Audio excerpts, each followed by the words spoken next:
संख्या 4.17 है। एक 900 पिकोफैराड धारिता का संधारित्र 100 वोल्ट की बैटरी से आवेशित किया जाता है। तो ये एक संधारित्र है, कितना है 900 पिकोफैराड, और कितने की बैटरी बेटा आपके पास जो बैटरी है वो बैटरी जोड़ी गई कितनी 100 वोल्ट की बैटरी से आवेशित किया जाता है। तो संधारित्र में संचित स्थिर विद्युत स्थितिज ऊर्जा का मान कितना होगा। तो इस संधारित्र में कितनी ऊर्जा संचित होगी वो ऊर्जा हमें ज्ञात करनी है। तो इसका अब यही है। तो ऊर्जा का सूत्र आपने कितना पढ़ा 1/2 CV², 1/2 C का मान 900 पिको डाउ 10 की घात कितनी बेटा -12 गुना V कितना है 100 का स्क्वायर करो तो 100 गुना 100, कोई दिक्कत नहीं है। 2 से काटो कितनी बार 450 भाई 900 का आधा कितना 450। अब 2 2 4 1 5 प्लस 5 -12 -7 कितना आया बेटा 45 गुना 10 की घात -7। अब पॉइंट 1 इधर लेफ्ट में लेके आएंगे तो घात में कितना जोड़ेंगे +1, कितना हो जाएगा 4.5 10 की घात -6 जूल। ये आपका क्या आ गया आंसर। अब बी बात को ध्यान से समझना एक बार। यदि संधारित्र से बैटरी को हटाकर इस संधारित्र को एक अन्य 900 पिकोफैराड की धारिता के संधारित्र से जोड़ा जाता है, तो ये पहला संधारित्र था सी, कितना 900 पिकोफैराड, ये पहले ही से था, जिसके पास कितना विभव था 100 वोल्ट का विभव था। अब इसकी जो बैटरी थी, इस बैटरी की जगह को हटाकर एक दूसरा संधारित्र जोड़ दिया गया, और दूसरे संधारित्र का धारिता भी कितना है 900 पिकोफैराड है, परंतु ये अनावश्यक है, तो इसका विभव कितना मान लेंगे बेटा 0 आपके पास। तो निकाय में संचित स्थिर विद्युत स्थितिज ऊर्जा का मान कितना होगा। तो ये अब सिस्टम बन गया, एक निकाय बन गया। कितने संधारित्र हो गए 1 और 2। इन दोनों संधारित्र में कुल कितनी ऊर्जा संरक्षित होगी उस ऊर्जा का मान आपको ज्ञात करना है। तो देखो पहले तो कितनी ऊर्जा होगी वो कैसे निकालेंगे। एक चीज समझो, ये कितना वोल्टेज है 100 वोल्ट पे, ये कितने वोल्ट पे बेटा 0। तो आपके पास विभव स्थानांतरित होगा, कहां से कहां होगा उच्च विभव से निम्न विभव। तो ये 100 वोल्ट से 0 वोल्ट की ओर विभव भेजेगा। कब तक भेजेगा, जब तक दोनों हिस्सों में विभव क्या नहीं हो जाता समान।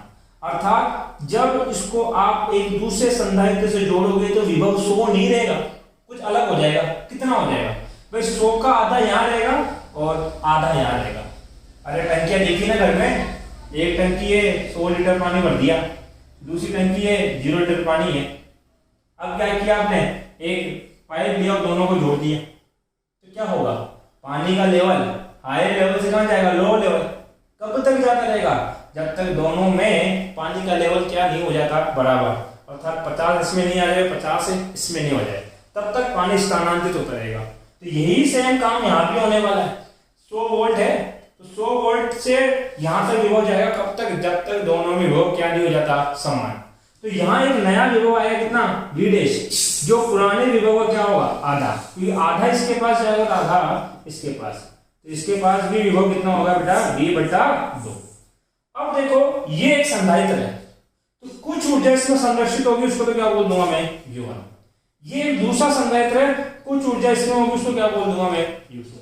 तो इस पूरे निकाय में दोनों संधारित्र से मिलकर जो सिस्टम बना, निकाय को इंग्लिश में बोलते हैं सिस्टम, जो सिस्टम बना उस सिस्टम की कुल ऊर्जा कितनी होगी।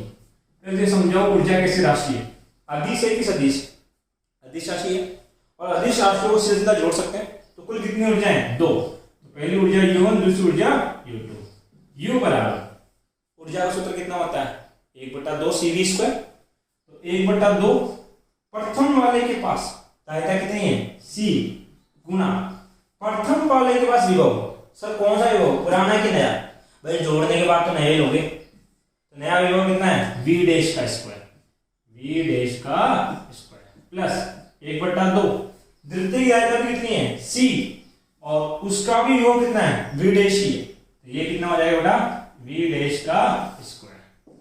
क्या दोनों समान है, तो 2 बार जोड़ लो, 2/2 C V डैश स्क्वायर हो गई, 2 से 2 कैंसिल आउट, U बराबर कितना C V dash square. V dash का मान कितना है V/2, रख दो V/2 का स्क्वायर। तो U बराबर क्या लिख सकता हूं मैं C वी स्क्वायर, 2 का स्क्वायर क्या करूंगा 4 को लिख सकता हूं 1/2 गुणा 1/2। अरे कोई दिक्कत है क्या भाई, 4 के 2 टुकड़े लिखिए 1/2 गुणा 1/2। अब ध्यान दो ये जो 1/2 CV स्क्वायर है, 1/2 और CV स्क्वायर ये मैं पहले ही सोल्व कर चुका हूं। कितना आया था 4.5 10 की घात -6। तो मान क्या चलेगा पास u बराबर 1/2 4.5 10 की घात -6। आधा करोगे इसका, u बराबर कितना आ जाएगा 2.25 10 की घात -6 जूल। अर्थात जब इसको दूसरे संधारित्र से जोड़े जाओगे तो उस पूरे निकाय के ऊर्जा के मान में कमी आएगी, और कमी आते आते वो कितना रह जाएगा, कुल का आधा रह जाएगा। क्या रह जाएगा, कुल का आधा।